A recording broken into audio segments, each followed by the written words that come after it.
What's happening guys, this is Barnakwal for iGyaan.in and today we're going to be reviewing the new Sony Xperia S. Now we did an unboxing video of this device a couple of days back and we're going to be reviewing this now. So if you want to check out the unboxing video and you want to check out the box contents, I'm going to put the video up right here. You can go click ahead and go to that video and check it out. So let's talk about the Sony Ericsson. It's not called Sony Ericsson anymore, it's called Sony Mobile Xperia S. If you look at this device, it has a brilliantly nice looking display over here and a gorgeous construction. The one we have in our hand is the white color, but you do get it in a couple of other colors, including a black and a blue color. Now the device has a lot of nice features, including an impressive 12 megapixel camera at the back, and it does come with Android 4.0 upgradability. Is going to be coming out soon with an update where the device gets Android 4.0.3. So let's talk about the hardware on the exterior along with build quality of the Xperia S. So let's start off with the front. On the front of the device, we have a 1.3 megapixel front-facing camera, which does do 720p video, and it does make phone calls over 3G, video calls over 3G. On the left here, you have the Sony logo. Below that is the earpiece, some sensors over there. Now, below that is the most impressive aspect of this device, which is a 4.3-inch, 720 by 1280 pixel resolution mobile Bravia engine display, which is possibly the brightest display there, but that's not all. It's also possibly the most high resolution display that you will find in a 4.3-inch size. This has an effective 342 pixels per inch, which is actually more than the iPhone 4S, which is actually more than the Retina display of an iPhone. This also has a scratch resistant glass and it has a 10-finger multi-touch input. So in terms of that, it's excellent. You do have 3 touch capacitive buttons at the bottom. These buttons I'm not too happy with. You need to really tap on them to get a response. You have this really nice transparent bar at the bottom, which has the button layout scheme over here, the back button, the home button, the menu button, and you do have a light over here. People believe that you can install a mod to change the color like we could in the Xperia U, but it does not come as default. You can't do that by default. On the bottom of the device, you have a lanyard connection point and the microphone hole over here. At the back, you have a 12 megapixel autofocus camera, which does do full HD video. It clicks really nice pictures. This is a Sony Xperia sensor. So you get really nice pictures. The effective resolution of the picture is 4000 into 3000 pixels, so really high resolution pictures. You do have a secondary microphone for audio capture. You do have an LED light as well. The cool thing about this is the fact that since you have such a great camera, you do have an HDMI out, so you can connect to a higher definition television and start streaming the content that you've captured on the device. One thing that we don't like is the back cover. This back cover is really flimsy and it does not stay on the device really well. It's really easy to pull off a small slide and it just kind of falls off. So in your hand, if you're using the device, it just kind of tends to slide off. The back of the device is also not very pleasing in terms of it seems really cheaply made, and this back cover is really very flimsy. Not very happy with the construction on that. So hopefully with the GX coming out and the Xperia P coming out, we will have a better design in terms of that. But the device overall is fairly slim, and not as slim as the One X or even the iPhone 4S, but you do have this taper over here. It kind of raises the device in the center, so you can see that it's kind of in a U shape, tapered on the side, so it feels thinner in the side. It's really comfortable in the hand because this taper part fits in the palm properly, and the device feels good in the hand. It's not unusually big as well, so you will feel comfortable holding this device. The earphone hole over there is a standard 3.5 millimeter earphone hole, and it takes in all sorts of headphones. It's got really nice steel ring over here, so the earphones stay in there properly. No issues, no shake, no problems with that. So as soon as I turn it on, you can see this big, bright, beautiful display. This display has the mobile Bravia engine, and you can see the lights at the bottom. So you can now see the back button, the home button, and the menu button, and the light kind of dims out as soon as the screen dims out. So let me zoom in a bit and see if we can take a look at the user interface. Now on the left over here, if I slide, I'll unlock the device, and over on the right, if I slide, I'll mute and unmute the device. I do have date and time over here. You guys can't see that because of the wallpaper I have. I'm going to change that. You get your network information on the top right, along with the standard status bar, which is on the top. One more thing that you can do from the main screen over here is you can access media player, which is by simply sliding the time to the side. Once you do that, you can access media buttons, so you can quickly play some music on your device. So quickly unlock the device and you will see the Timescape user interface. You can see here we have images and our gallery, so it'll show you all your images in this really nice carousel or flipbook sort of thing that will have all your media, including videos and photographs. Everything will show up on this without any issues. So it's a nice Timescape widget over there, and you can pull out all your widgets in something that Sony calls overview, and instead of jumping from panel to panel, you can jump from widget to widget, which seems a little bit more convenient than the standard pull out all panel scheme that you saw on devices like the One X, where you can just pull out and see all your pages. In this, you can pull out and see all your widgets. So that's the major difference. I don't know if they'll be able to stick with that once they shift to ICS, but this is what they have currently. So pull down from the top, you have the standard notification panel.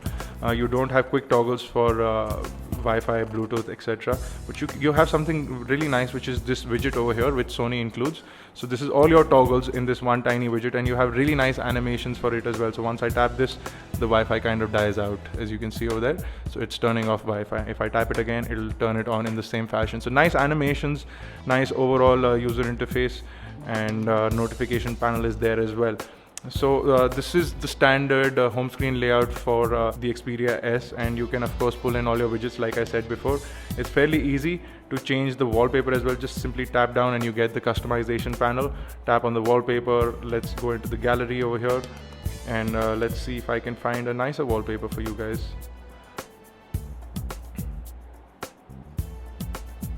Simply resize your image, save it, and it'll save it as the wallpaper. Fairly easy task, not a problem whatsoever. So now you can see the screen a lot better, and you'll be able to see the lock screen a lot better as well. Okay, so that's the main home screen and the layout on the home screen. And now I'm just going to quickly jump into the full menu over here and show you the full menu. The full menu is laid out in this fashion, and it's fairly easy to navigate. You can also customize the menu by pressing on this button on the bottom right and move it around. You can simply move your apps around and bring them to the front as well. So if you tap on an app over here, it'll bring it to the main home screen. You can now place it around wherever you want. There is also a folder creation ability, so I can customize two apps. Like I can put two apps together and create a new folder, and although the apps are same, but you can create several folders like this of different sort of apps. So if I want to make a social networking folder, I can simply create folders with apps of preference. So that's a good feature as well. So it allows you to customize your home screen, save space, so you can have a lot more stuff on one screen instead of going to different screens. So that's a good feature for customization.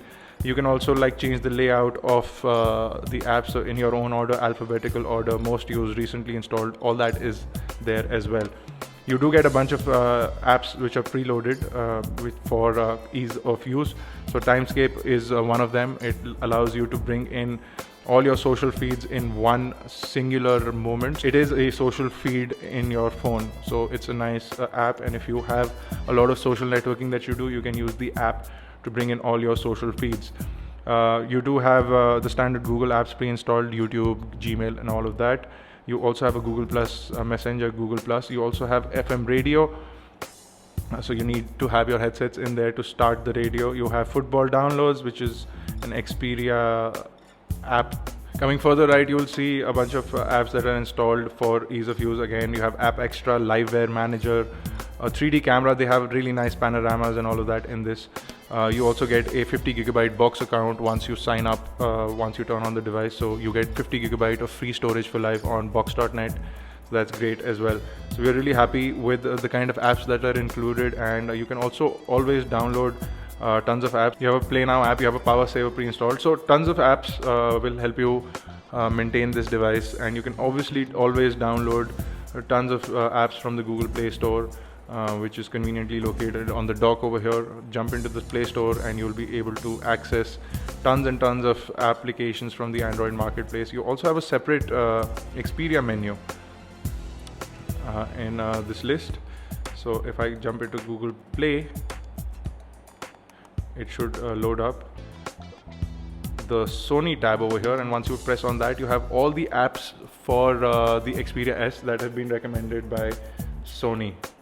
Okay, so now we're going to quickly jump into the internet browser over here, and this currently does not get Google Chrome because of the simple fact that it's still on Android 2.3.7, and until the ICS update comes out from Sony, we are stuck on Gingerbread. And I'm going to quickly load up iGyaan on this, and I'll show you that the browser does a great job of rendering websites. In fact, this is one of the snappiest browsers that we've seen. So you can see that it renders the full website. Scrolling is really smooth, and you can pinch to zoom in, and it'll rearrange, it'll re-render the text, and text is extremely crisp on the screen because of the high resolution of the screen. Text is extremely crisp. You can now switch to landscape as well, and you'll be able to see the kind of clarity in text on this is absolutely brilliant. So it loads up all sorts of websites, it loads up all sorts of flash content, video content, games, all sorts of things will load on this browser without any issues. So we're really happy about that aspect. And I'm going to quickly jump into YouTube as well. I'm going to play a video for you guys, although I've already done that in the unboxing hands-on video, but it's time that I do it on this as well. So I'm just going to quickly jump in here and see the unboxing video for Xperia S.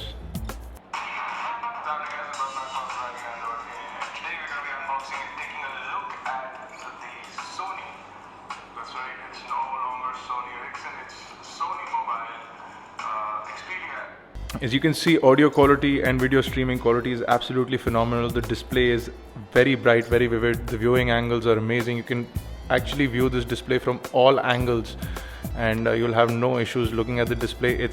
It's one of the best displays that we've seen. The display is also sealed from all sides, so there is no light leakage on the device, and you'll see uniform light all around. That's because of the mobile Bravia engine that's running, and the kind of sealed display that Sony has used on this device. It looks absolutely phenomenal, very stunning display. Video quality, you can enjoy a lot of videos on this.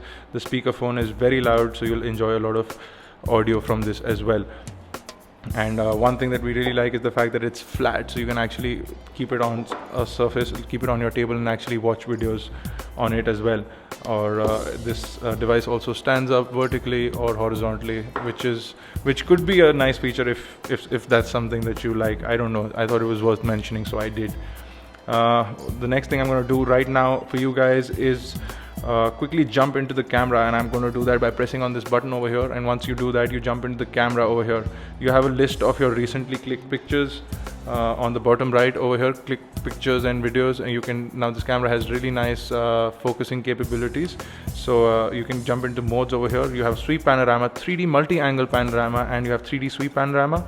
You can also switch to the front camera, which is a decent 1.3 megapixel camera, and you have normal mode and auto mode. And apart from that, you can set on your flash. You also have red eye reduction, which is pretty impressive. And once you jump into the full settings over here, you have tons of things that you can set. You have your picture resolution, you have flash settings, you have self timers, you have smile detection, you have geotagging, you have capturing method, and you have quick launch, and you also can set up the shutter sound. You don't have the standard set of white balance and all of that in this, and which is quite surprising. But once you come out of auto mode, you get a lot more options. So you can set up your scene modes, and then you can set up brightness, exposure compensation over here as well. So that's nice, and you get a bit more settings over here. You can set up your white balance, you can set up exposure value, ISO settings. All those things come in once you come into the normal shooting mode from the regular shooting mode. From the scene auto detect mode, you also can turn on or off the image stabilizer, and it actually helps in clicking pictures, especially in video. The image stabilizer does a great job of capturing video and reducing the shake while you're capturing video. So you'll see that. You can see that it shows the smooth motion. Even though I'm like moving really fast, the motion is really smooth on the screen. The camera is pretty good at capturing video and images even in low light, and we'll post up samples and a video sample as well along with this review. You'll be able to see that. So very impressed with the camera. We're really happy with what the camera can do. I'm going to quickly jump into benchmarks over here, and okay, so let's quickly jump into quadrant standard over here and run a full benchmark to show you what the result of a full benchmark on the Xperia S is going to be like.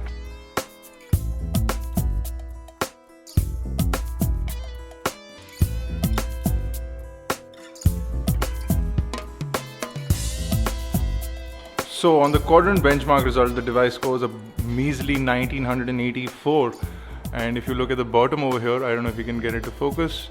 We have a total 1984 CPU 3548, memory 3094, input output of 3008, 2D 196 and 3D at 1775. So in terms of benchmark performance, you'll see that the device does not score high on the charts, but in actual usage you'll see that the device actually fares well. It's not as bad as it seems on the benchmark result. So I'm just going to run a quick Nina mark test as well.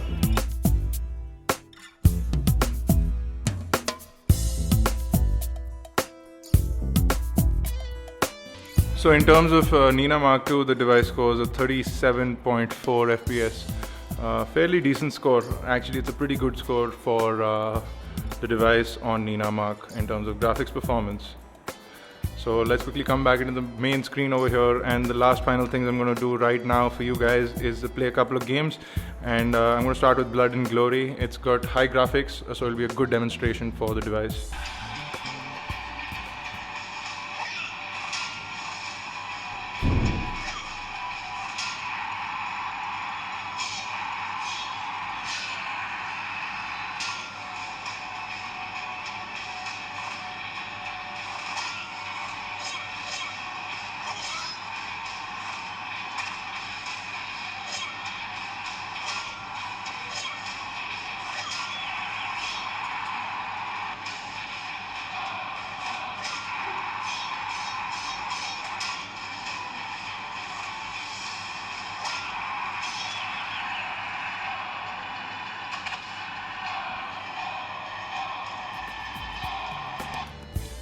So you can see in terms of graphic performance, the device does pretty well in gaming.